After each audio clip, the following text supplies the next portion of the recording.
Corrections and Institutions. It is Thursday, January 16th. It's our 1:30 meeting. We are going to continue our conversation with Commissioner Dennell from the Department of Corrections in terms of what we call Corrections 101. It will help us understand corrections. So Commissioner, you want to? And we've got our 3-ring notebook. Thereabouts.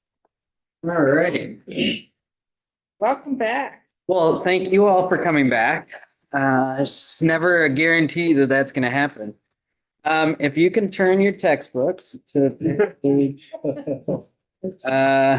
13 of the slide deck, this is where we left off. But before we jump back in, wanted to make sure that we gave you all opportunity. If you had any questions about any of the testimony the other day, I wanted to dig into any of those topics quickly before we go in to the rest of the material. You know, the rest of this presentation largely focuses on some of the key issues, key areas of focus for the department. But if there were questions about detainees or statuses, any of that you wanted to rehash or go back through, I wanted to make sure we were responsive to that. Got questions? Go ahead. Well, we did. So, You remember? yeah, so we were, after you left, we did want to find out about the turning point. Yep. Your one thing. So Okay. why don't we just start there? So there's a section of this presentation that'll hit turning point. Great. Love you teeing that up. And then there was also talk of the work that, you do with VTC or Vermont Technical College or any of So the CCV program. CCV. And the money, what was it, 4.5 million? Yep. That's federal money. Yep. So we were just interested in hearing more about that. We have a slide on that too. This is good. All right, give him the $20 so that we make sure we pay him. We don't want to forget that. That was getting Well, part of the CCV was vocational Right. rehab Yeah. training. And that's maybe a good spot to talk about the vocational training piece, at least a preview, because I think we could spend and probably should spend some time on that topic as the year goes on. Yeah. And we can circle back after you've given your presentation if you don't cover something that somebody's interested in. That sounds good. Hang on here, Will. I think this is the notes that I took down, how the facilities are inflexible in terms of program needs and Wi-Fi, issue, and well pass. Never heard of them. And what are the programs that really support and help inmates? That was the other piece that also came up. What was that one again, Chair? I'm sorry. Programs that help and support inmates. Okay. And of course, MAT, MAT is going to take on. It's going to be another big area of focus. There's some legislation percolating both on the House and Senate. Right. So, Will, Yep, just going back through the slides before we pick up, Mhm. the one thing, just kind of, I'm gonna find my notes just to double check, but the one slide that I kind of didn't understand exactly was the quarterly sentenced individual Mhm. one. Can you explain why the total sentence has gone down, but the total units have gone up? And kind of, I know part of that was you said COVID. Yeah. You said that didn't explain the whole thing, but I forgot what the rest of that picture. Yeah, so if you look at that slide, it's slide 8 for folks following along. You'll see kind of a major drop in the 2016 timeframe. I think that's right after Justice Reinvestment 1. Maybe a little later than that. Justice Reinvestment 1 was around 2010. Okay. Well, so I can't explain that one, but if you fast forward, you'll see around the 2019, 2020 timeframe, that's when that population starts to dip again. And the first chunk of that is a result of Justice Reinvestment 2, which was a program between the 3 branches of government in Vermont to change some of the sentencing law, change the way the department does revocations, so bringing people back into incarceration, a lot of work in that space. And we certainly maybe should do a presentation on that at one point. But also that work started to take effect in 2019. And then within 7 or 8 months, the pandemic started. And as you see into 2020, then you see a precipitous drop. And we've been able to actually maintain the sentence numbers. I think that's largely, the pandemic kind of flushed out the justice reinvestment changes, and then they took effect and kind of held steady at that point. We may see that number tick up a little. I mean, it's worth noting that the courts also have a considerable backlog. And so they're kind of at a trickle right now. And so we're not seeing major population changes. However, you'll note the detainee number is going up. And I think some of that is maybe attributable to changes in laws over the last few years, but I think a lot of that is attributable to the speed at which cases are being disposed of, they're being adjudicated.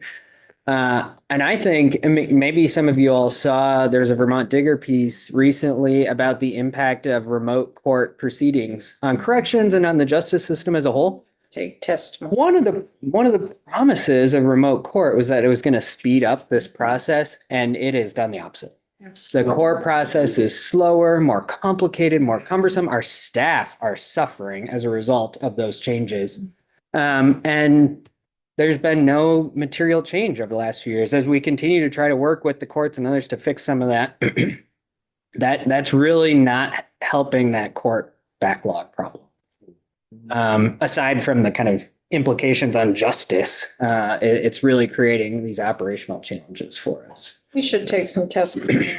Mhm. Part of the issue is our facilities are limiting in terms of the privacy of that and our electronic internet Wi-Fi Mhm. ability. And there's a lot of issues with the defense Mhm. and with the prosecution in Right. terms of having access to the person and also paperwork that needs to get done that could immediately get done in the court. Yeah. And it can't because you're on a correctional facility. If you haven't read that piece, I would encourage you to, because it's a good primer on that problem You set. have it in the back. Oh. It's on your binder. Great. It's in your binder somewhere. It was way ahead of you. It's a good primer to kind of start introducing that topic and the issues felt by staff, felt by the folks that are being held, et cetera. And once you start that issue, and if you want to go back to bringing them physically into court, you're going to open up the issue of transportation, the cost of sheriffs. Okay. So we've tried to address that over the years. And availability. I mean, like any law enforcement agency and like corrections, they're also suffering from challenges. So bringing up the detainee, Mhm. out of 551, how many of those are the federal detainees? Today, I think I've got that. 86 Yeah, federal. 86 federal detainees today. How many women?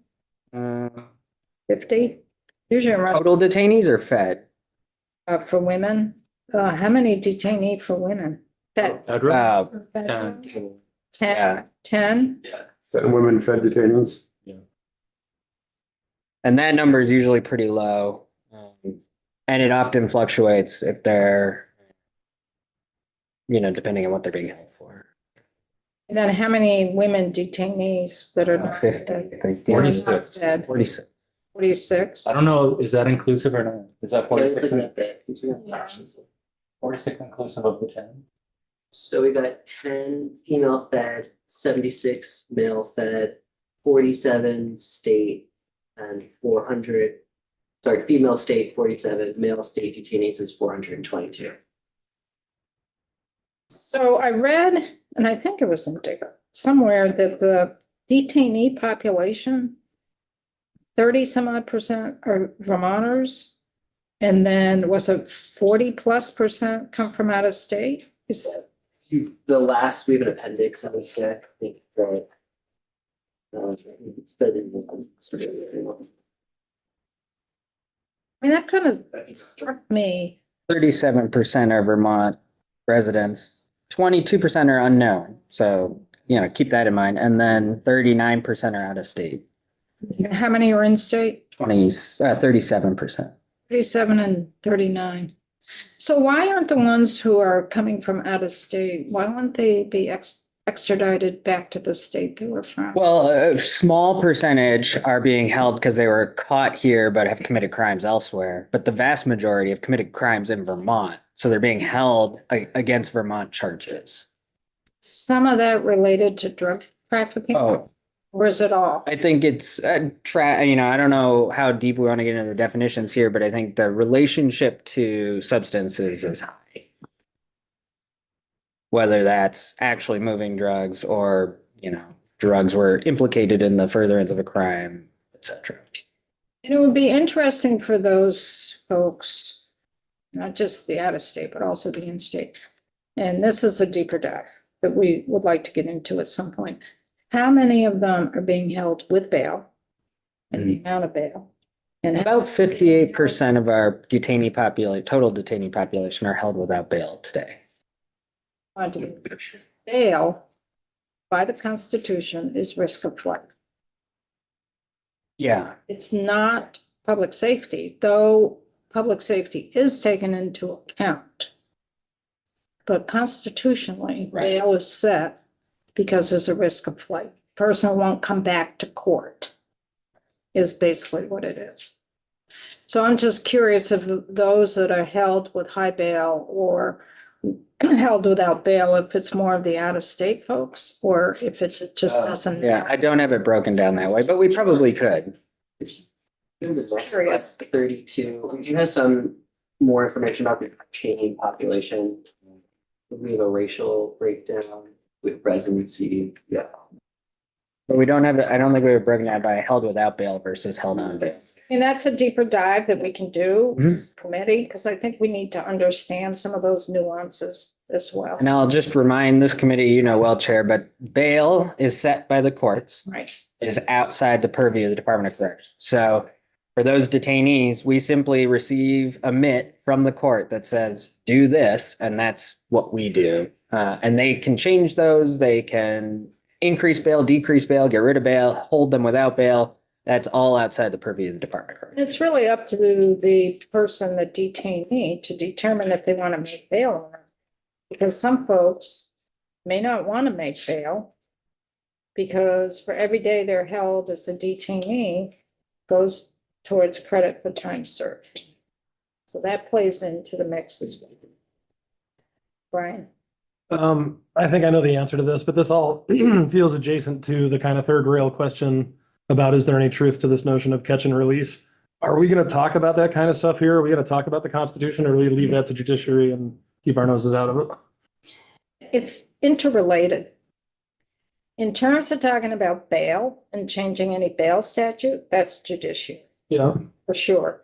But we need to understand it because it has implications in DOC in many forms. And that's why I wanted to have Judge Zone in next week to talk about the connection of the courts and DOC. And do we do joint, sessions? Yeah. Okay. So if I can respond, for corrections, we don't have any influence over who is either caught or released. Right. With the exception of individuals on furlough, which is a topic we'll cover at some point, but we keep kind of pushing off. Those furlough folks, though, are already convicted of a crime. They're serving a sentence. That's not part of the catch and release kind of question. But just to flag that DOC doesn't have any influence on either side of that equation. Yep. Again, just the receiver of the folks once the court has decided what to do. Yeah, Commissioner, the slide you showed earlier was interesting, I think, with the sort of psychiatric hospital population going down and corrections going up. There was always that expression, we never really deinstitutionalize people. Just change. We just put them into another institution, Yeah, right? with lesser. Which would be prisons and homeless shelters. Yeah. So without getting into a big debate about the hotel voucher program, I'm interested if there's any correlation now where you had people with a roof over their heads and then all of a sudden hundreds of people were evicted, a lot of them substance abuse, mental health issues. The issue, if I'm unhoused, maybe I'd rather have be in prison than sleep in a tent out there and die, So is there a way to keep track of that? I think it does fit into the big scheme of what we're looking at here policy wise. Yeah. So, I can't agree with your early comment more. In the Agency of Human Services, we basically say that people end up three places. They end up in a prison, they end up in a hospital, usually an emergency room, or they end up on the street. Those are kind of the catches at the end of the line. And often they're cycling between those three. And I think what that graph showed is we promised ourselves we were going to fund and create all these community supports. And you'll hear in this, I mean, you've heard, but for the new folks, you'll hear a lot in this committee about the community-based programs, the community supports that are available to help the folks that we moved out of institutions. I think how that has played out in reality is a much different story. Those community-based supports are really stretched to the max where they exist at all. They're understaffed, they're underfunded, they're really struggling to keep up and are not keeping up, which results in then people coming to prison, people going to the hospitals, people going to the streets. So that is something that we watch very closely. I put this in here because I think it helps to illustrate kind of how we got to where we are as a country, and particularly as a state.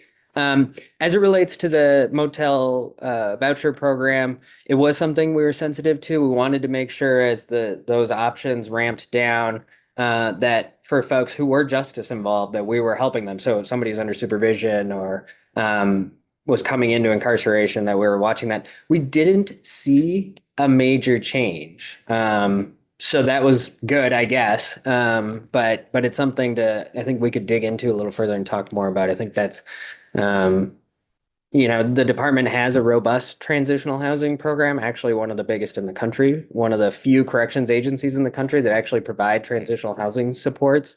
That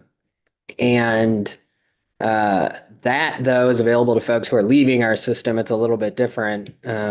And those are, we're maxed out, and we would turn more of that option online for folks, but we simply can't find units. So we have the budget, we have the providers, but we don't have the units. I think you guys know well, housing in Vermont is a major challenge. It's especially difficult for justice involved folks. So that's something that we work on, that housing piece, but we didn't see a major change coming out of the motel. Do we have data of people who are incarcerated right now only for lack of housing? Do have that data. Yeah. I'd be interested in seeing some of those numbers too. Yeah, and some of that, it's important to decouple. Some of that is because they have specific conditions around their housing. You don't want certain folks near a school, for example.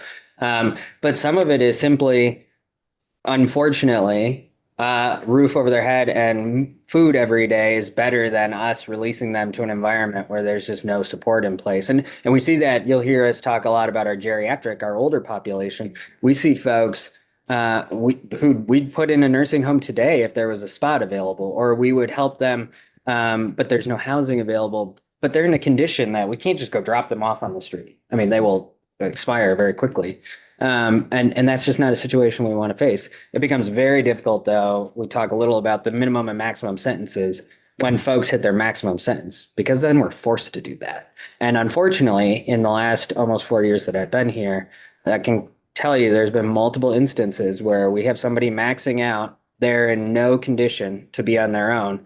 And the only option we have is to drive them to the nearest emergency department and leave them there, because under law, we can't have them in our custody anymore.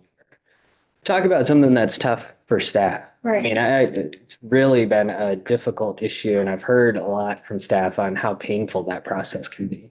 I think for the committee, I don't want you to think, well, people are just incarcerated because they don't have housing. And we have folks that are incarcerated because there is lack of housing, but they have met their minimum. They have met their minimum sentence. They could have been in there 5 years. It could have been in there 8 years, 10 years as their minimum. They have a maximum, but they've met their minimum, and they are eligible to be on furlough or parole. They are eligible. Doesn't mean they will. But if they don't have adequate housing and support out there, they would be a good candidate to be furloughed or paroled out, but they don't have a suitable place to live. So corrections is holding that person that we're paying $70,000, $90,000 a year to hold the person, that we could free up a bed, put somebody else in it. So we wouldn't have so much pressure to move people out of state. So I just want people to remember, yes, there are folks being held due to lack of housing, but if they have met their minimum and would be eligible to be released out in the community under supervision to finish out their maximum sentence.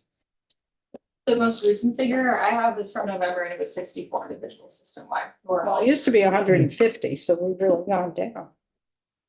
It's on the website. Great, thanks. All right. Okay, Should we push on? All right.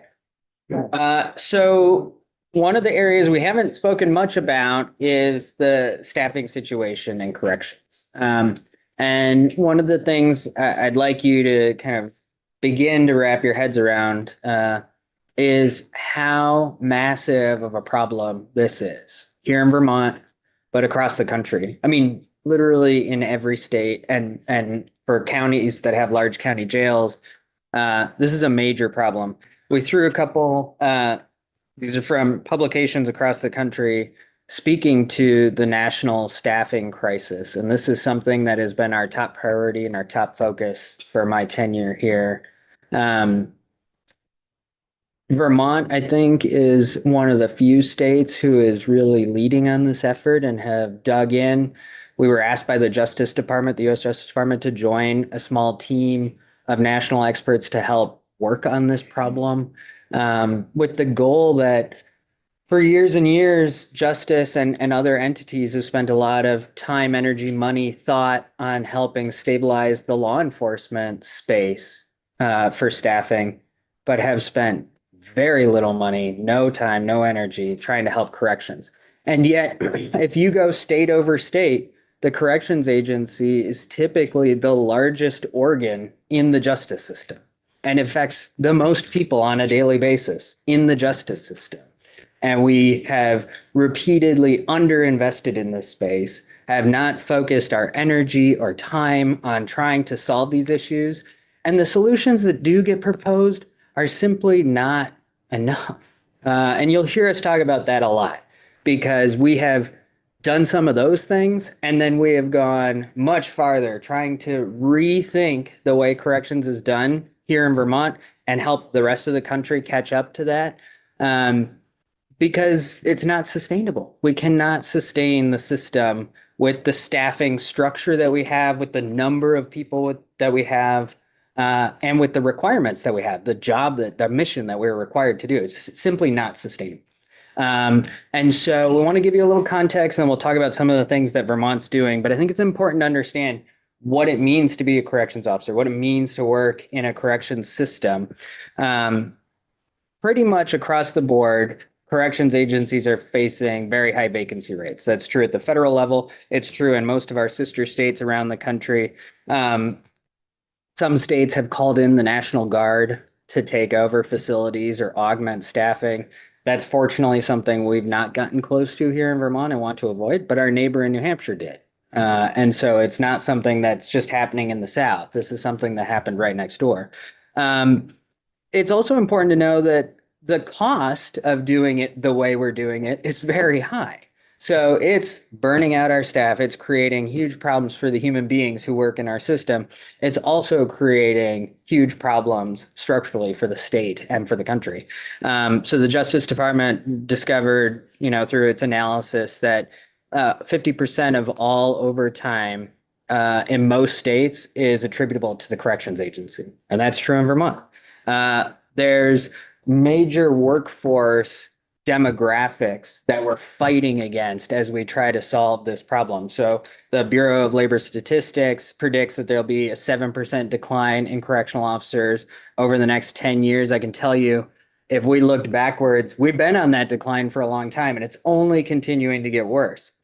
Then you look at the job itself. What is the experience of a correctional officer? I think one thing that people fail to appreciate is how difficult, how dangerous, and how violent this job is. There's a study that they just put up on the slide or on the screen for you that shows a comparison among the most dangerous jobs in the country and the rates of violence experienced by employees in those jobs. Correctional officers are always on the top of that list. The rates of suicide ideation, the rates of PTSD are higher than military service members, veterans who have served in combat roles. I mean, it's truly a difficult and dangerous job. So then you bring it back to Vermont, and we have a state where our workforce is shrinking pretty dramatically. We're aging out, so the number of available employees in the state is shrinking. The people who want to do this work is shrinking, frankly. And you have a large number of jobs available in the state. So for every available potential employee, we're competing against a vast number of employers. I think the statistic that I've been relying on for a while, I think it's still true, is that there's 4 jobs available for every person looking for a job in the state of Vermont. And so that makes it very difficult. And what we found is the folks who are truly good at corrections are folks that are mission driven and want to do the work. They want to have the impact that you can have as a correctional officer. And so some of the things that maybe appeal to people in other spaces don't appeal to the crowd we want, and vice versa. So we want to make sure we're getting the right folks too. It's not just whatever, flood the facilities with people, because that is not a good outcome when you have people in your care and custody every day. So looking at the Vermont workforce, I mean, we're really, at this point, we're recruiting primarily Gen Z and millennials. Yeah. And the rest of the generations are kind of aging out of our area of recruitment. That group is shrinking. They're right here. So you'll see everybody on both sides of them is shrinking. We have this little bit that we can draw from. You'll also see that the available workforce across the country is shrinking and is projected to continue to contract. And so there's some really big forces pushing against us as we try to work through this. I think, Haley, if you can go to 21, we'll just skip to some of the things we've tried to do to impact this. So sorry, for those that are following on paper, it's like 3 slides on, 21 at the bottom. It's our belief that there's no single thing we're going to do that's actually going to change this issue. What we really need is a fundamental shift in the way that we do the work, how facilities are run, and how we staff our facilities. Because we can continue to recruit and hopefully we'll continue to retain at faster rates. But even still, if you look at those demographics, we're still not going to be able to catch up. And so there needs to be like a major fundamental change in the way we do the work. Some of the things we've tried to do, and some have worked and some haven't. But we heard loud and clear that correctional officers felt they should have more pay, and frankly, they should. And so over the last 2 fiscal years, I think, we've spent an additional $30 million on top of the contract that we had with the original employee contract, on top of the budgeted amount, which all the fiscal folks really appreciated. So $30 million on top. All that money went straight to correctional officers or folks working in our system. And that was needed. That was really important. Those were done largely, the first good chunk of that money was largely done through side letter agreements to our contract. But those are temporary. For those who know how the negotiations work, the side letters are temporary. The contract is permanent for the 2 years it's in place. But once you kind of set the money train there, that ultimately ends up being permanent in the long run. And so one of the important things to us was to get off of the side letter track and build some of that money in permanently. And so we redesigned the pay scale for corrections. And so now there's a unique corrections specific pay scale in Vermont, both for the line officers and for supervisors.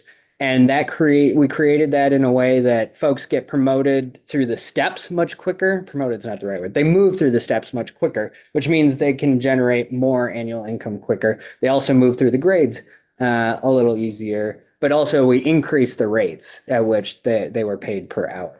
And so that's a lot more money. I think the important thing there is that's built right in. That contributes to their retirement calculations, et cetera. A few years ago, the state, it wasn't DOC, but the state itself, the legislature, changed the retirement plan. I think that was a positive step forward for correctional officers. But money is the one tool we'd always gone to. I think we need to throw some money at it and that'll help fix it. And those are at best Band-Aid solutions. We do need to increase pay, but that isn't going to solve the problem. That's really just compensating folks for the work they're already doing. What we believe needed to happen is we just really need to change the way we're running the system and change the way it works. And so we went around and we asked staff, why are you thinking about leaving? We asked staff why they left if they did. We asked staff who were working for us what the major pain points were.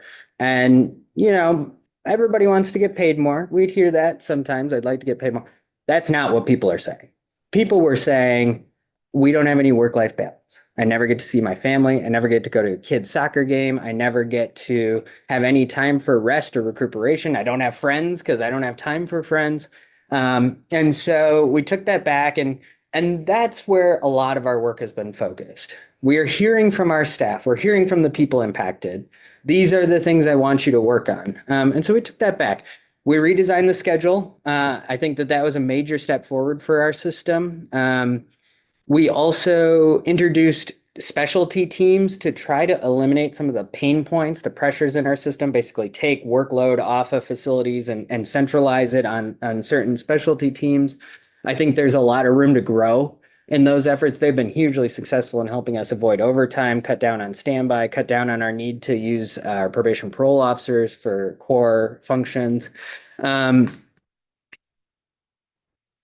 We've kind of reoriented ourselves back to, I call it the staff experience. It's really the human experience of what it's like to work in a correctional system. So we've increased and changed the way we do rewards and recognition. We've really tried to focus resources on staff wellness. We have a peer support team that I think is one of the best in the country, and we've built that out. We've created permanent positions to run our peer support team. We have a clinical licensed psychologist on staff whose job it is just to serve our staff when they're in need, whether that's in crisis or just need somebody to talk to. And we're continuing to explore other solutions in that space to try to help folks improve the situation. We've put what we call staff experience supervisors in every facility, and their only job is to try to help make the situation better for staff on the ground in our prisons. And I think that's been pretty impressive. The boring stuff that we've done is build out a data team that's actually able to help explain what's happening and why it's happening so that we can start to tackle those issues. Because on its surface, you think like, oh, we could just pay more and then we'll get more people. They won't go work at this place down the street. That's not how it actually works. What we found when we dug into the data is actually most people do want to come work for us. It's not that hard to get folks to come sign up. The hard thing is to get them to stay. And then you start to ask yourself, well, why don't they want to stay? Well, they're working in buildings that are 50 years old. They're using paper when every other facet of their life is wired up with technology. We don't even have Wi-Fi in our facilities. I mean, this is madness. It's 2025 and we don't have Wi-Fi in our facilities. The people they work with, I don't mean their fellow staff, the people that they're serving aren't always that nice to them. It's difficult to go to a place where people aren't nice to you every day. These are things that I think we just kind of gloss over. But these are the things that really impact the daily experience of somebody working in a facility.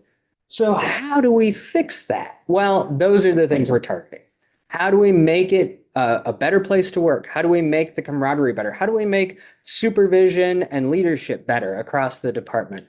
How do we lift workload off of people so they have more time to go do things? I mean, this is something we heard. I went around and talked to a bunch of supervisors across the system, and they said, I would love to spend my time coaching and mentoring line staff.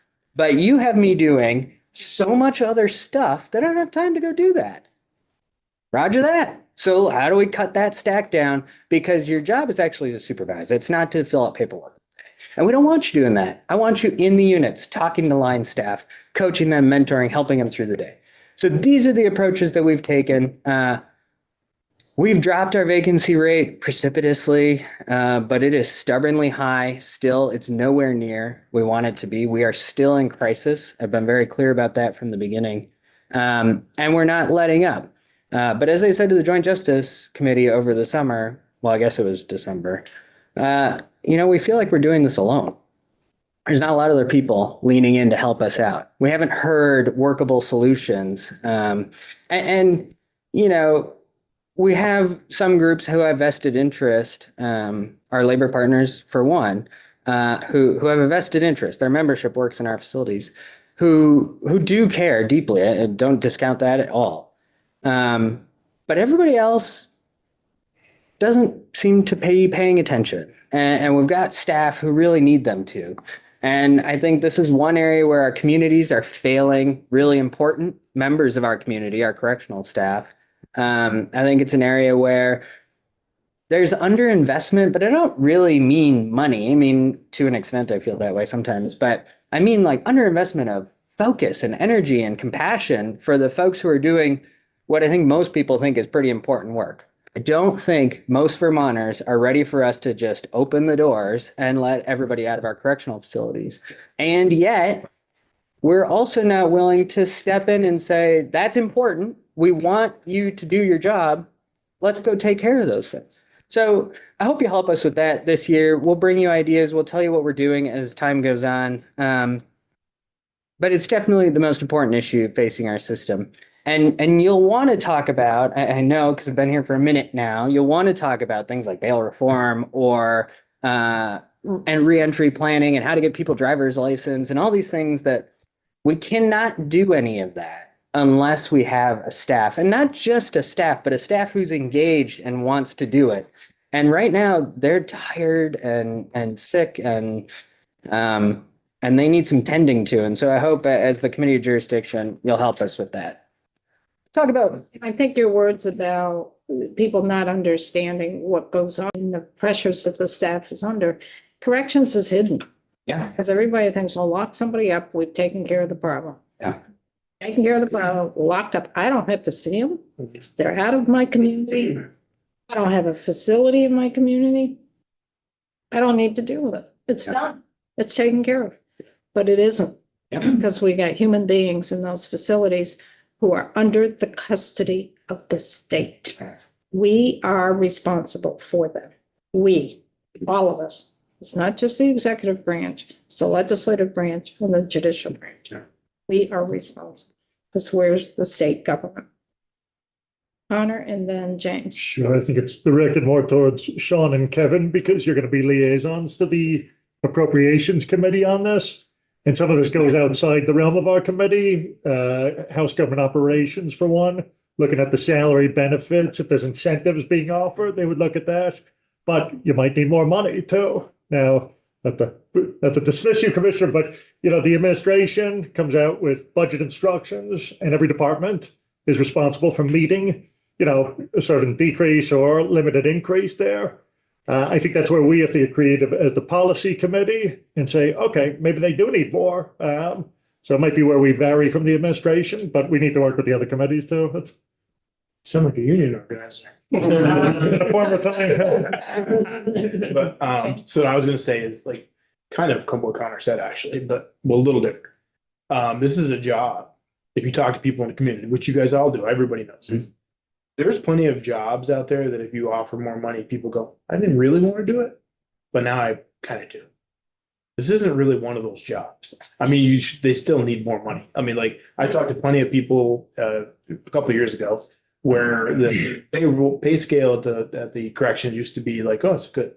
And now they're like, I can get the same amount of money at whatever. So it's a job that does need more money, perhaps well above the median. right. But that alone isn't going to attract people. This shouldn't be part of the equation, but it's not. And you say the quality of life stuff, but you ask people and they're like, nah, I don't want to do that job. Whereas where other people will. And it's got to be the right people as you, so, you know, it can't just be anybody. Right. But it's a big issue. I don't want to belabor but it needs to be addressed a lot better than probably it has been. Yeah. Look forward to hearing more about solutions. And the one thing that you mentioned, I hear all the time in my community from people that I know that work there or who have friends that work there, et cetera, is that quality of life. Yeah. You know, when your overtime is great to a degree, Right. but at a certain point, it's no longer great. Right. You know, you have no life to spend the money and enjoy on. So That's exactly right. and when you're being told, I don't know if this happens, I just hear that it does. like you come in and you don't have a job. You know, I've heard that a few years ago. I don't know if it happens, but I heard it, I've heard it. So that's not like, it's like, well, would you? No problem. No, you Yeah. know, and it's got, somebody's gotta be there. Right. It's also not like, I mean, one of my cooler people, I own a store, one of my cooler people doesn't come in, sodas will get stuck somehow. Yeah. You can't just leave the prisoners there alone. That's right. Inmates, what, Yeah, that's right. Mary? So Commissioner, your Yes, ma'am. discussions with the administration during the budget period this past fall, did you put a recommend into the administration for what you thought you might need in this category? I look forward to discussing that with you as soon as the budget is revealed. Lest, if you would like me to continue to come to this committee, you might want to let me take a pass on that. No, in jesting aside, I wasn't trying to put you on. the No, no. spot, but I thought, you know, you can ask, but if you're not advocating for it, I'm sure you would. What was the figure? So we have an idea if something was put in place. Give me the, if you can't hear. That's okay.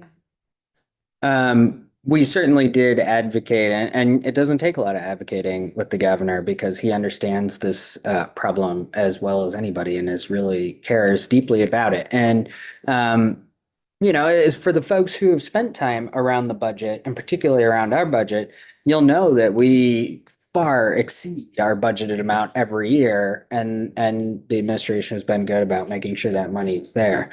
And the legislature too. That's not to discount the work that the appropriations and this committee do. And I think there's a strong desire to not have to do that. I mean, you want to get to the previous gentleman's point, you want to get to the point where you're offering overtime, it's not mandated, so that the person with 3 little kids can go home at the end of the day because they got to help out at home and do the other stuff. And the, you know, person who's either kids are grown and gone or don't have kids yet and they want to just work and buy the brand new truck, like that opportunity is available to them too. That's the balance we want to get to. So we don't want to have to be advocating year over year for money far in excess of the budget. But that process, as you know, will unfold here shortly. And I think, you know, you won't be surprised by where that goes. I think one thing that's really important, we need to engage other colleagues in this conversation. We need to really engage Government Operations Committee because that's where they deal with state employees. And they deal with the structure of payment and retirement and classification and all of that. And I've reached out to the chair of GovOps in the House. There's willingness to do this. I think we really need to engage more of our colleagues. Maybe even Senate institutions. I don't know. Yeah, right. Kevin and then Troy. A humorous comment. I knew I recognized you, and so Oh, I need to Lord. get your signature because you're a TV star. Yes, I knew I recognized you. yes, yeah. Thank you. I go out in the kitchen when he comes on. I don't want to tell you the secret sauce here, as much as there is any. Those are in part recruitment and retention tool. But ultimately, the real thesis behind those TV spots, if you've watched any, is nobody ever tells the story of corrections. Nobody's out there talking positively about what the work is actually like. It's tough. I mean, the environment is very difficult. And yet, the work is extraordinarily rewarding. And I think most of our staff would tell you, like, I love this job. I don't necessarily love the overtime. I don't love the environment we work in, but I love the work. And it's good, impactful public service. Nobody ever talks about that. And so this is part of our effort to get some messaging out there because no offense to our media colleagues, they don't typically take up our positive press releases. I don't know that. Yeah, but so we can force the issue by paying for it, but it's to get a positive story out about corrections because there is so much amazing stuff happening in this department by the people who work in our facilities, who work in our field offices and central office. Nobody ever hears about. We got to raise the tide a little.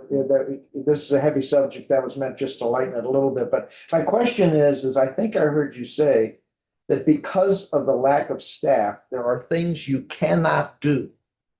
And it's implied that you are required to do, but you literally are not able to do it at this point because of the lack of staff. Yeah. Misunderstanding. No, you are Can give us absolutely. some specific examples of that? Yeah, so we are required to do reentry planning for individuals. Primarily that requirement exists for sentenced individuals, so people who are coming near the end of their sentence and then they're going to be released to the community. We got to help them through that process, and it's a complicated, cumbersome process. We also used to largely help detainees with that process. That's much more complicated because we don't have that, you have them for short periods of time. It's hard to get them all set up, but we would try the best we can. Since the judiciary has shifted courts into our prisons, much of we call them caseworkers, much of their time is sucked up doing court.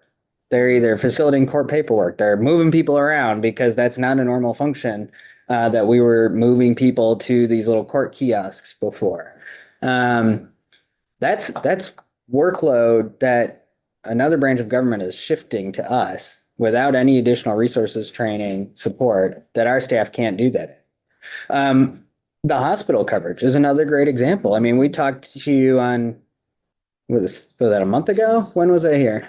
Tuesday? 2 weeks ago. About how much more hospital coverage we're doing these days. Well, if 2 officers have to leave the facility with an individual, and then ultimately we shift some things around to get coverage there, but that's 2 officers out of the building. That means other things can't happen. And when there's multiple people leaving for the hospital, et cetera, that's an area where there's no slack in our system. So we're basically taking the very small, finite resources we have and stretching them as far as we can. Right. So the last 2 things are actually added requirements. The one thing that you're not able to do that you should be doing is the reentry planning, is what I heard. We do it, but it's not being done to the level. Understand. Yeah. Understand. So we've laid more on you through that. And maybe this is an obvious answer, but why is it so dangerous for your correction officers? Well, there's a lot of hazards that exist in a correctional facility. There's individuals who are in various states of dysregulation, who can be violent. They will throw things on you, et cetera. So there's kind of that bucket of stuff. Interacting with the people who are incarcerated can be dangerous. It's a physically demanding job and workspace. So I don't know if you've ever been in a prison, but it's pretty much entirely concrete. So walking on concrete, standing on concrete all day, every day for 25 years, that's really hard on the body. It's emotionally and psychologically damaging, the trauma, both like actual trauma, so something that happens to you directly, but also the vicarious trauma, watching somebody who's just tried to commit suicide, for example, knowing that one of your coworkers died unexpectedly. These types of events are commonplace in corrections. I don't think we have it in this deck, but the life expectancy of corrections officers is something like 15 years shorter than the national average. The rates of suicide and suicide ideation are substantially higher. The rates of divorce, substance abuse, alcoholism, much higher than the national average. You can't say that that's simply because of the people who decide to become corrections officers. It's absolutely the environment and the work that they are doing. Thank you. Yeah. They're dealing with a lot of people with a lot of issues. A lot of complex issues. And maybe it just feels this way, but the data seems to support they're getting more and more complex. Yeah. The population we have today is substantially different than it was 20 years ago. You had drunks in there. Mhm. Yeah, Drunks aren't coming in. that's right.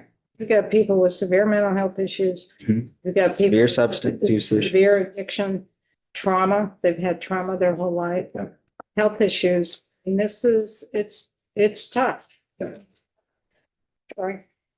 I want to do this quickly, but I want to try at least baseline this. And this gets at something the chair was asking us to do, engaging our colleagues. Connor brought this into the conversation as well. I want to do it carefully, but I might want to hear BSEA's thoughts on this too, quickly, briefly. How much access do you feel you've had to GovOps especially, to talk about some of these things that they're going to have an impact on? I'm also very curious to hear how much access you think you've had to, as I hear about the impact that the courts have shifted onto your staff, right? So judiciary, I can imagine, is saying, we're hiring more judges, we're hiring more staff. But they're not saying, and we also have DOC doing some of our work for us. So I'm just starting to process kind of how can we carve out some of that access for you? Same question to VSEA. Do you have access to those rooms? And by access, I mean, are these conversations they're even wanting to have or indicating that they might want to have, both GovOps and judiciary? So so this is my fourth session, and I think I've testified in GovOps twice in 4 years. Well, 3 years, because I won't count this. And I don't remember the conversation really. Yeah. So like, I don't. Was it about staffing? Yeah, it was something about staffing, but I mean, I just don't think the resonance is there in the Okay. way that I would expect. Any extra? We're asking a lot of DOC from judiciary. I mean, I think so. Judge Zone, I think, is definitely sympathetic to this issue, and he and we have teams, both branches that are working together on this. I think the confederate nature of the courts, meaning like each one is its own little kingdom, and they're all kind of equals and don't tell each other what to do, is a huge factor here. And so he doesn't, in fact, have the authority to tell them what to do. Yeah. And the Supreme Court to date has not stepped in to kind of write rules or encourage. And I think you bring up an important point. You know, this is the policy committee for DOC. The court and court process sits in judiciary. And while we have more access to the House and Senate judiciary committees, I haven't seen a lot of focus on this issue. And I just don't think people understand the magnitude. There are 14 courts in Vermont. There's actually 3 versions of court in each of the 14. And we're doing all of that in 6 prisons across the state. Steve, do you mind talking a little bit about maybe historically over the past couple of years, how much access you've had to those people who we might have to engage? Would you identify yourself, Steve? With the chair, I'm happy to do that. I'm Steve Howard, and I represent the frontline workers in the correctional system at VSEA. I would say our challenge is that a lot of the issues that we're talking about that will solve these problems are bargainable issues. So it's wages, benefits. Those have to be directed to the governor. So in terms of access, our struggle is to always get our members and their families in front of the governor. When that has happened historically, that has resulted in a solution that has made progress on this issue. So that's really what we do focus on. GovOps could take on the issue of the pension. VSEA's position is, our members' position is, correctional officers should not be treated differently in retirement than state police. They should have the same retirement benefit that state police have. So that's really, that's not a cheap solution, but it's, I think what the commissioner said is right. This is part of the public safety infrastructure, and we're treating it like this forgotten snapshot. Can you tell us what the difference is between the two? Sure. So Group G is the new retirement system that we successfully convinced the legislature and the governor to enact 2 years ago, I think it was. Yes, 3 years ago. And Group G basically allows for a correctional officer with 20 years of experience, 20 years of service to retire with full retirement benefits at age 55. Because of the trauma and the physical demand on the correctional officer, it seemed like a smart public policy choice. They pay close to a 12% contribution rate. That's the employee share. Group C, which is law enforcement, any sworn law enforcement officer, they pay closer to a 9% contribution rate. They can retire after 20 years of service at age 50. So we would like to have we don't need the systems to merge. We just need Group G to look like Group C. Is there policy moving on that at all? I'm sorry. Is there any policy moving on that? We're certainly advocating for it. We've talked to the Joint Justice Oversight Committee about it. I think it may be in the letter they sent, to look at that issue. it's been, you know, a decades-long Yeah. campaign that the SCA has taken part. Thank you. So one thing I have encouraged VSCA is to go to government operations, because we're just talking here how DOC doesn't get any help from the public or other partners. And corrections is kind of out there on their own. Well, this is not the committee of jurisdiction for some of the items that are needed. And they keep saying, go to the committees of jurisdiction. And it's not always the committees that also have an ear of the governor. And you got to work within the system, and working within the system and the legislative branch is to go to those respective committees that have that jurisdiction. And I have emphasized that a number of times. I think what the commissioner said being before GovOps,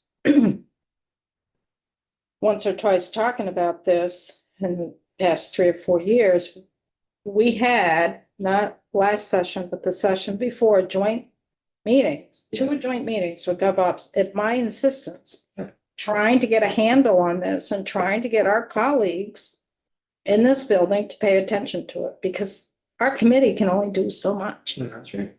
We need our colleagues to come up to the table here and deal with this.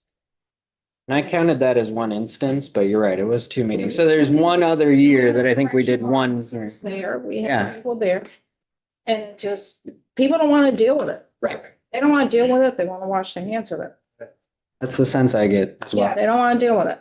But one thing that may be an option, that may be something, and I'm going to put this on the table, maybe a little premature, and it may be totally off base.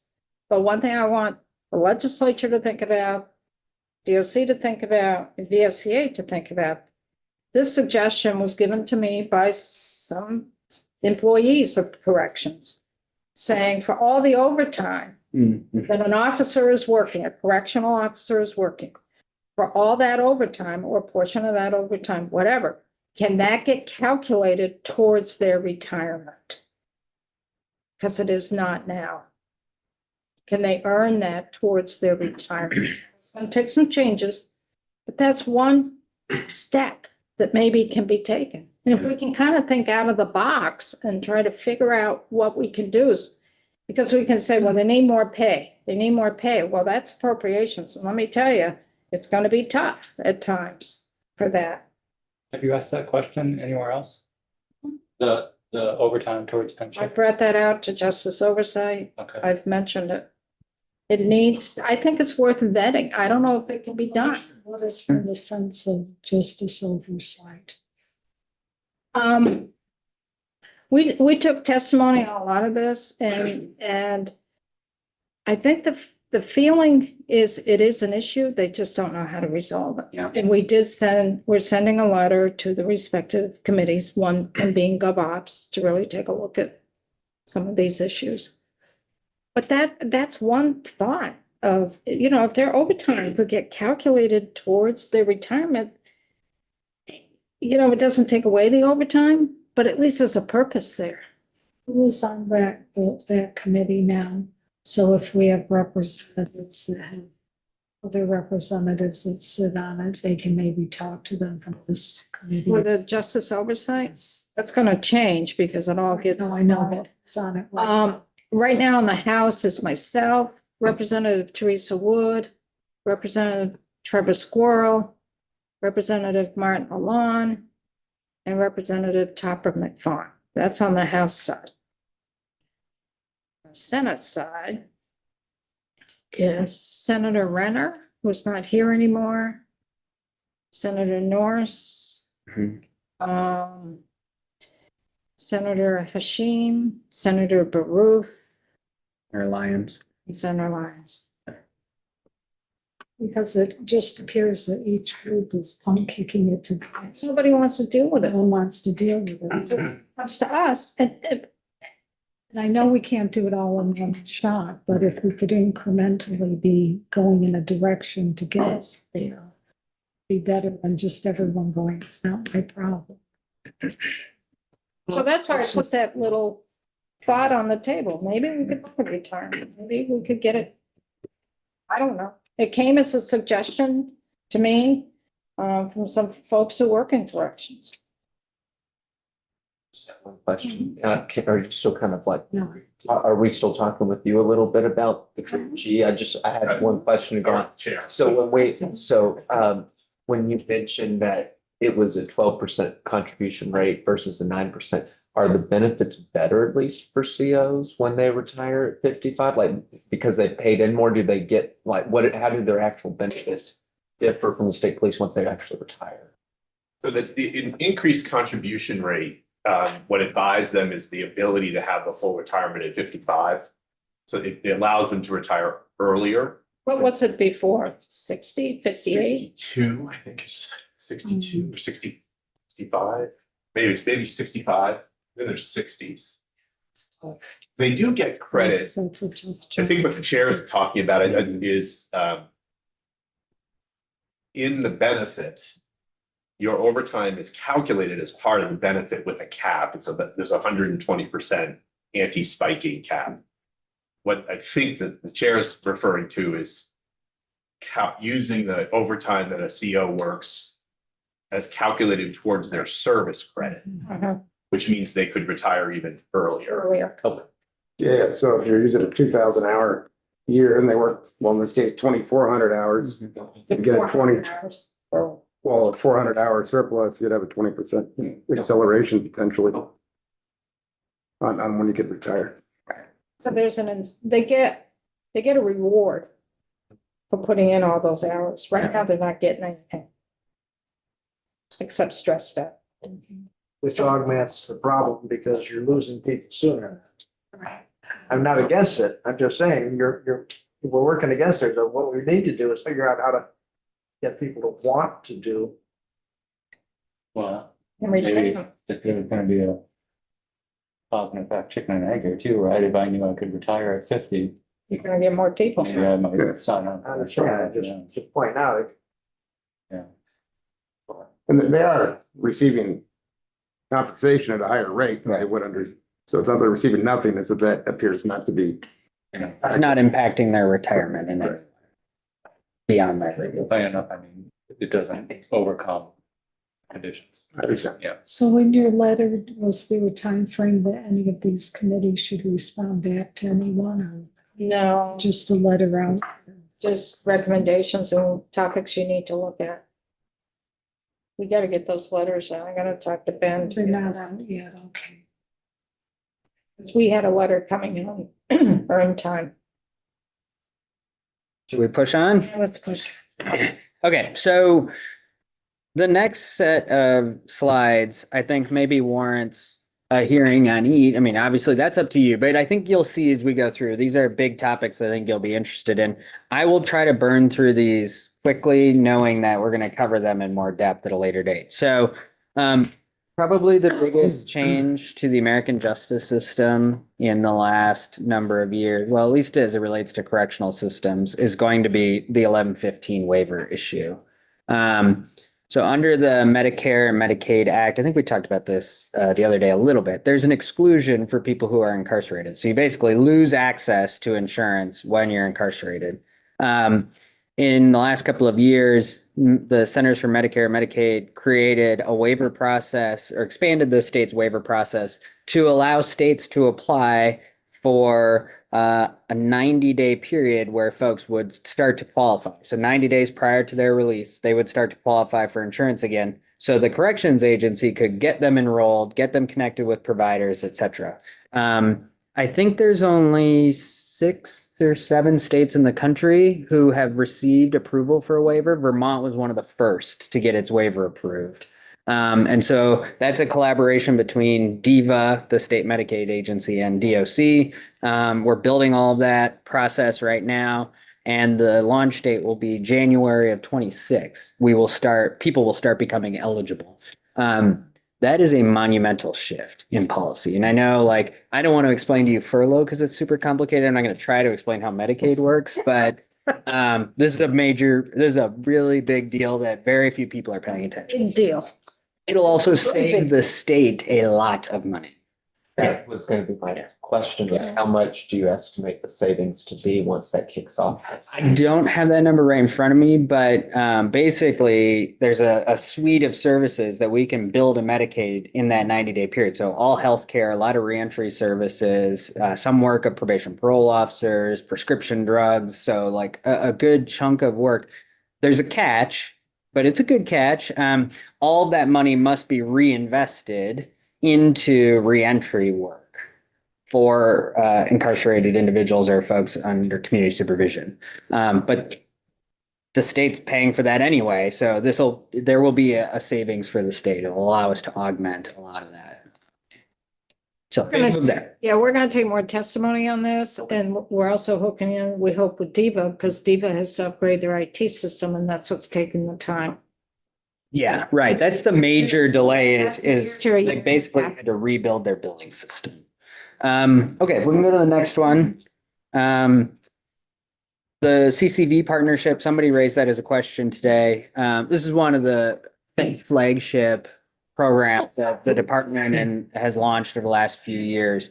In part, it's beautiful in its design because this provides free community college education for incarcerated folks in Vermont and folks who work in the correctional system. So it's not just one of the things you'll hear from correctional staff is the incarcerated population gets everything and nothing's given to us. And frankly, there's some reality, some truth to that. This program specifically was designed to mitigate that so that folks who live there and work there both get access to the benefit. It was originally funded, it still is funded by a federal earmark that Senator Bernie Sanders got for the state to the tune of $4.5 million. Also at this time, the federal government changed what's called the Second Chance Pell Act. They reauthorized that program. So incarcerated folks and folks leaving incarceration can get tuition paid for by the federal government under a Pell Grant. So we're creating pathways where while this money will eventually go down, there are other ways to pay for the program, and we'll look at ways to cover it for staff. So originally that was the design. Staff, incarcerated individuals, both gain access to the program. They experience it differently, but they both have access. Then we started playing with the program a little bit, and the first major step we took was to mimic the 9/11 GI Bill and say, well, what if a staff member doesn't want to go to college, but their spouse or partner or their children want to go? Can we create a way that they can pass on their benefit to those folks? And CCV and Senator Sanders' office worked with us on that, and we were able to do that. So now a correctional officer can take advantage, or they can hand it to their spouse or their dependents. So just a great benefit that the state didn't pay for, but is really helping those folks. Then we started thinking about, well, so what if you're in CCV classes and you're incarcerated, but you get released? Under the original design of the program, it was like, well, your classes are over and go back to community. Now we've created a program where if you were in the program in the facilities and you're released, you can continue to go to courses for a year after your release date so that we have that bridge for folks. So they don't just lose this support mechanism. This has been just an amazing program. The staff who are participating, I mean, the testimonials are great. The incarcerated population who are participating have just can't get enough of it. We wish we could expand it further, but we don't have Wi-Fi in our facilities. You may hear me say that a couple of times this year. There's no Wi-Fi. Yeah, he's picking up on it, I think. Because there's different ways to do this. So you can have in-person classes, but you could also have incarcerated folks taking classes remotely with a season class in Williston or in Newport or wherever. You could also set it up asynchronous so they can learn on their own time. You know, we got a lot of downtime in our facilities, so they could do it as they go. So a lot of opportunity here. Very excited for that to continue. Do you know how long it would take to get institutions, the facilities, hooking to Wi-Fi? Not long. You already funded the heat mapping. We have the whole plan. We've done all that work. It's $3.5 million. We could do the entire system. We wrote the letter to the broadband authority. And they have, It didn't say that. I would like you to have a hearing just on Wi-Fi. Yeah, Because we have pushed just to and see that. pushed. See, I want to see what's in the capital bill. The state of Vermont received hundreds of millions of dollars in federal funding to expand broadband Yes. in rural areas across the state. And one of the populations that is named in the federal law is incarcerated individuals. Yeah. And they will not accept our application for $3.5 million, Who will not accept that? community broadband. I think. And we wrote them a letter. And this committee. Did they respond? Did they not respond or did they They didn't respond respond. They negatively? responded by not allowing the money. Who says, who constitutes the community broadband board? We have a list. We can get you a list. It's maddening. It's. Yeah. The amount of change that could bring to the correctional system is unbelievable. Not just in this space, but education across the board, programming, vocational training. See, that again shows how people, corrections, lock them up, throw the key away, they're done. I don't have to see them in the community. I don't have to deal with it. Officer tablets so that we can get off the paper and have better data on all the work that we're doing, saving workload. Again, Can't do it. We don't have This is not Wi-Fi. just about, this is about the work. The staff. That lives there. And it's ridiculous that you're doing paper logs in 2025. And I was, I mean, I don't want to toot your horn too much, but like very proud that this committee took the time out and wrote a letter, and other legislators too, wrote a letter in support, trying to encourage this because you see the value. Won't do it.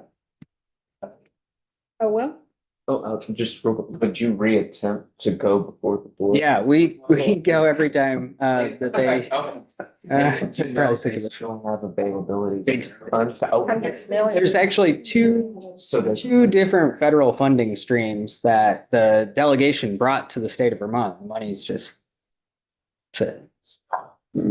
interesting. Not to just. Well, I'm not- that makes me think. So you said the delegation, I think we should do.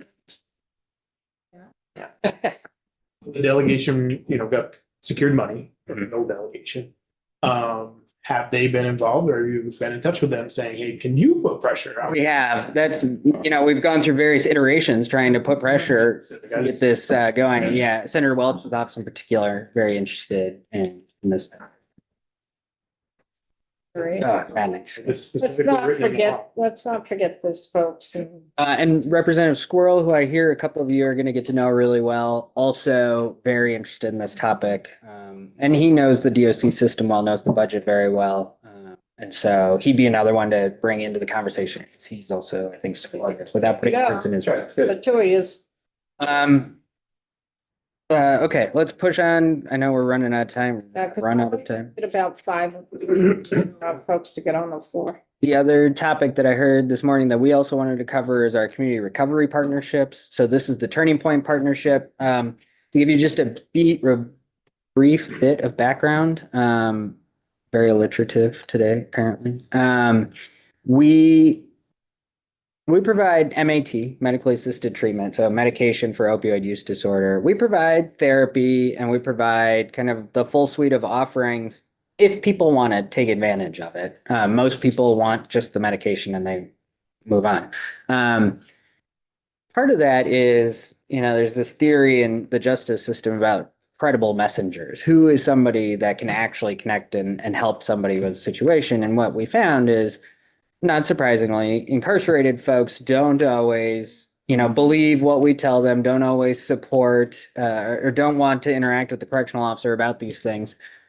But people who have been in recovery and people who have been incarcerated are credible messengers when it comes to this. And so much of recovery and the recovery journey is dependent on support and the support network that comes in. So there was this program out of the Rutland Turning Point where they were sending people into the correctional facility. They were doing peer coaching, they were doing group work, they were doing one-on-one work for individuals seeking recovery by individuals who are in recovery. And it was unbelievable, the results they were getting. And so we took that and we've worked to blow it up across the state because there are turning point centers in all of the areas where there are prisons across the state. And so with the Recovery Partners of Vermont, the Turning Point Centers, we got federal funding, we got state funding, the governor supported funding. And so we're currently in the process of scaling that across the system. That's correct. That was the goal, was to get turning points into all the facilities. But it's also just kind of organically spurred all this other work. And so now the Turning Point centers are going into our probation parole offices. They're going with law enforcement. They're meeting folks in the emergency room when they get arrested, and they're connecting them with recovery services in the moment. And I think that partnership is just blossomed in amazing ways. So very excited about this work. Can't speak highly enough about the Turning Point partners. We'd love to bring them in and talk to you all jointly about it and some of the direction we want to go with that effort. Really, and the thing is, it's so important in this is when the person does reenter the community, they already have a connection with a recovery coach. Yeah. And that is so vital for the person to continue on the recovery path. And even if they don't reenter in the community that they're working with a recovery coach, there is a connection with that recovery coach to other turning points. That's right. That is so. Eric McGuire, who is a former member here, a lot of what he did in the Rutland area with the Turning Point. So, thanks to Eric. The next slide is about the replacement of the women's facility. I think I'll maybe not dig into this today because I think it'll. The governor's budget, because there's so many layers to Yeah. this. And that'll be standalone, probably multiple hearings over the course of the session. The last thing I would highlight, we get accused often, we've been getting accused a lot lately of not providing supports beyond the facilities. And I just want to dispel some of those myths. We hear it when we talk about the women's facility, instead of building the facility, why don't you just spend that money on something else? We are spending that money on something else right now. By the time the facility will be built, we'll have paid for the facility at least one time, probably 1.5 times, with the amount of money we invest in community-based supports. So every year, DOC grants out about $11 million in community funding for various things. Just this last week, there was an article in the Newport paper about how we've taken apart our transitional housing program and don't offer transitional housing anymore. Where that's from. Couldn't be more wrong. We've actually expanded the program over the last several years. We've moved to models that are more successful, and we're putting more money into transitional housing than we ever have before. So, I mean, this is the type of pressure we're under. But I wanted to flag, we actually spend a lot of money in our communities because we know that those are resources that help people stay in community, don't come back to us. And happy to walk through any of these types of funding streams as the year goes on. And this is one of the issues that Justice Reinvestment, through the work that we did, that really highlighted DOCs within the Agency of Human Services. And they have a lot of partners there with the Department of Mental Health, Department of Aging and Independent Living, Department of Health. And all of this that you see on the board there, it's all coming out of DOC's budget.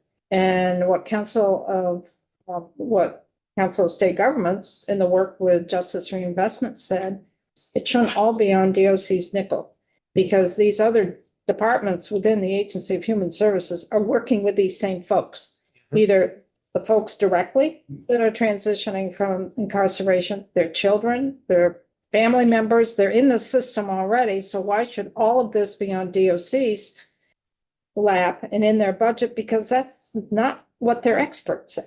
Right. But the other partners aren't coming to the table. Our community players aren't coming to the table. A lot of our mental health designated agencies don't want any clients that came out of corrections. Some of the housing, supportive housing in some places may not want to house anyone reentering from a correctional facility. But if you can engage all these community partners, your community is going to be safer. It's public safety. If you have wraparound services, but you can't depend on DOC to fund all of them. I just don't have the capacity to do that. I mean, it's just a quick observation, but I feel like what I'm just hearing here is the same thing that I heard in education last year, which is the systematic underfunding in social services versus the ed fund and now. And education's being pushed on. To do things that they don't want to do. It's being pushed on local property taxes. Yeah. School budgets. Yeah. Same thing. So we'll do deeper dives in this, but I think this is really good overview. It's been helpful for the committee. Very good, Jim. Thank you all for your Thank you. time. We appreciate Thank it you. very much. We're gonna have you in, we'll have a lot of the partners in, advocates in, we're gonna really hard. So we're done. Right now, we go on the floor and we're back here after the floor to talk with the state treasurer.